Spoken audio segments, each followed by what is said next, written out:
Hi అండి, welcome back to my channel. మీరు చూస్తుంది హసీనా భాషా వ్లాగ్స్ 96. ఇవాళ వచ్చేసి వీడియో ఏంటో తెలుసా, మటన్ బిర్యానీ కుక్కర్లో ఎంత ఈజీగా అంత టేస్టీగా అయితే చేసుకోవచ్చు. ఇది పిల్లలు మటన్ ఒక్కొక్కరు తినరు, వాళ్ళ కోసమై చూపిస్తున్నా. మటన్ వేసి బిర్యానీ చేస్తే వాళ్ళకు చికెన్ బిర్యానీ లాగే అనిపించింది. పీసెస్ తినకుండా మటన్ దాని గుజ్జు ఉంటుంది కదా, అదంతా రైస్కి పట్టేసి సూపర్గా అయితే ఉంటుంది. నేనైతే ఇది రైస్ కుక్కర్లో చేయొచ్చు, మామూలు కుక్కర్లో అయితే చేయొచ్చు. నేనైతే మామూలు కుక్కర్లో చేస్తున్నా, పప్పు చేసే కుక్కర్లో. ఇక్కడ వచ్చేసి ప్రాసెస్ చేసేద్దాము, చేయండి. ఫస్ట్ అయితే కుక్కర్ పెట్టేశాను, ఆయిల్ వేసేసాను, సన్ఫ్లవర్ ఆయిల్.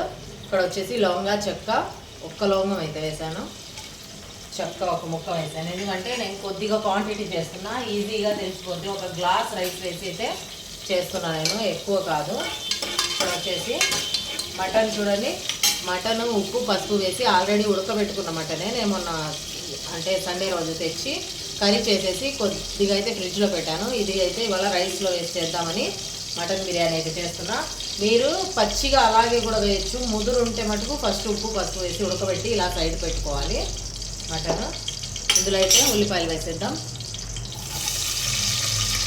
మొత్తం కలిపి. ఇంకా కర్రీస్ ఏం అవసరం లేదు దీనికి, ఓన్లీ రైతా ఒక్కటి ఉంటే చాలు, తినేయచ్చు. రైస్ చాలా బాగుంటుంది, హోటల్ స్టైల్లో సేమ్ ఈజీగా 10 నిమిషాల్లో అయితే చేసేసుకోవచ్చు.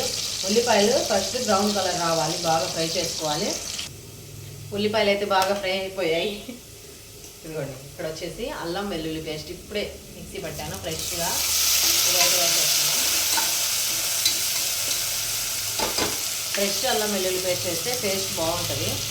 ఎప్పుడైనా మనం ఫ్రిడ్జ్లో పెట్టుకొని స్టాక్ పెట్టుకునే బదులు అప్పటికప్పుడు చేసుకోవాలి. అల్లం వెల్లుల్లి పేస్ట్ అయితే వేసేసాను.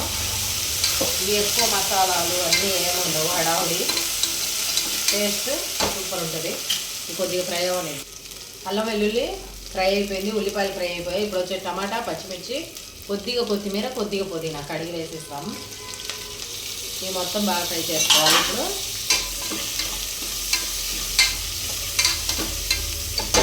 బాగా కదిలించుకుంటా ఫ్రై. దీంతో పాటు మటన్ పీసెస్ కూడా వేసేద్దాం. ఇవి కూడా దీంతో పాటు బాగా ఫ్రై చేసేసుకోవాలి సిమ్లో పెట్టుకొని. అల్లం వెల్లుల్లి మసాలా వేసాక ఎప్పుడైనా ఇలా కదిలించుకుంటూ ఉండాలి, లేకుంటే తొందరగా మాడిపోతేస్తుంది.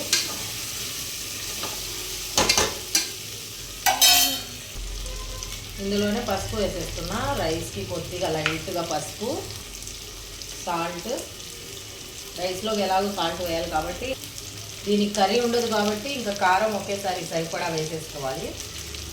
మరీ ఎక్కువ లేకుండా, మసాలా కారం ఉంటుంది, ఘాటు ఉంటుంది కాబట్టి 1 స్పూన్ అయితే వేసాను. ఇప్పుడు పెరుగు వేసేద్దాం కొద్దిగా. ఇదిగోండి పెరుగు, నేను పొద్దున్నే పెట్టాను, ఇప్పుడే పేరిపోయింది చూడండి. పెరుగు సిమ్లో పెట్టుకోవాలి, పెరుగు ఎప్పుడు వేసినా ఫుల్ హై ఫ్లేమ్లో వేయకూడదు. పెరుగు బాగా కలుపుకోవాలి. ఇందులోనే కొద్దిగా ధనియాల పొడి వేసేద్దాం. గరం మసాలా అవేమీ వేయలేదు నేను, ధనియాల పొడి కొద్దిగా వేసాను. మొత్తం చూడండి మసాలాలు, పెరుగు మొత్తం కింద మాడు పట్టింది కూడా పెరుగు వేయగానే మొత్తం వచ్చేసింది. ఇది కొద్దిగా ఇలాగే సిమ్లో పెట్టుకొని ఫ్రై చేసేసుకుందాం. ఇప్పుడు మనం 1 గంట ముందు నానబెట్టుకున్న బియ్యం అయితే వేసేద్దాం. 1 గ్లాసే చేశానని చెప్పా కదా, ఎక్కువ క్వాంటిటీ కాదు. ఇది మా 3-4 అయింది. మా ఇంట్లో రైస్ ఎలాగో కొద్దిగా తినేది. మొత్తం వేసేసాను రైస్. ఇది బాగా కలుపుకుందాం. కలుపుకొని ఒకదానికి 2 వాటర్ అయితే వేసేద్దాం. ఒక్కొక్కరు 1కి 1.5 వేస్తారు, నేనైతే 2 వేస్తాను. ఎందుకంటే కుక్కర్ కాబట్టి కొద్దిగా వాటర్ ఎక్కువ లాగిద్ది గ్యాస్ మీద. ఇదిగోండి వాటర్ అయితే వేసేస్తున్నా. ఈ గ్లాస్తో 1 గ్లాస్ వేసాను నేను రైస్. అంటే కొద్దిగా మసాలాలు వాటర్ ఉంది కాబట్టి కొద్దిగా వాటర్ తగ్గించాను. ఇప్పుడు కలుపుకొని కుక్కర్ మూత అయితే పెట్టేద్దాం. ఒక 3 విజిల్స్ వచ్చాక స్టవ్ అయితే కట్టేయాలి. కట్టేసి ఒక 5 నిమిషాలు ఆగి ఓపెన్ చేయాలి. కొద్దిగా లాస్ట్లో నెయ్యి అయితే వేసేద్దాం పైన. అంతేనండి, కలుపుకొని బాగా కుక్కర్ అయితే పెట్టేద్దాం. మనం వేరే పని అలా వెళ్ళి ఇలా వచ్చేటప్పటికి బిర్యానీ రెడీ. కుక్కర్ అయితే పెట్టేసాను కదా, ఫుల్ ఫ్లేమ్ పెట్టేస్తున్నా. కుక్కర్ పెట్టేసి పక్కన వచ్చేసి రెడీ అయిపోతున్నాయి. ఓకేనండి, వేడి వేడి మటన్ బిర్యానీ అయితే రెడీ అయిపోయింది. కుక్కర్ బిర్యానీ చూసేద్దాం వచ్చేయండి. సూపర్ టేస్ట్ అయితే ఉంటుంది. ఇంకా ఓపెన్ చేయలేదు కుక్కర్. నేను ఫస్ట్ ఫుల్ మంట పెట్టి ఒక 2 నిమిషాలు ఆగాక సిమ్లో పెట్టి పెనం అయితే పెట్టేశాను. ఇప్పుడు స్టవ్ అయితే కట్టేస్తున్నా.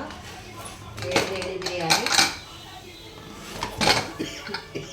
చూడండి ఎంత ఎమ్మీగా ఉందో, ఎంత టేస్టీగా అయితే ఉంటుంది. సూపర్గా ఒకసారి మీరు ఖచ్చితంగా ట్రై చేయండి. ఓకేనా, అస్సలు మిస్ కాకండి. సూపర్ టేస్ట్ అయితే ఉంటుంది. చూడండి ఎంత టేస్టీగా ఉంటుంది ఇది. ఓకేనా, అసలు ఇందులో కర్రీలు ఏం అవసరం లేదు. ఓన్లీ అలాగే తినేయచ్చు. ఎక్కడికన్నా టూర్లోకి వెళ్ళినప్పుడు బయట కుక్కర్ తీసుకెళ్తాం కదా, రైస్ కుక్కర్, అందులో ఈజీగా చేసేసుకోవచ్చు. బయట ఫుడ్ తినలేకపోయినప్పుడు బ్యాచులర్స్ అలాగా. ఓకేనా, ఓకేనండి. వీడియో నచ్చితే లైక్ చేయండి, షేర్ చేయండి అండ్ సబ్స్క్రైబ్ చేసుకోండి ఇలాంటి మంచి మంచి వీడియోస్ కోసం. ఓకేనా, బాయ్.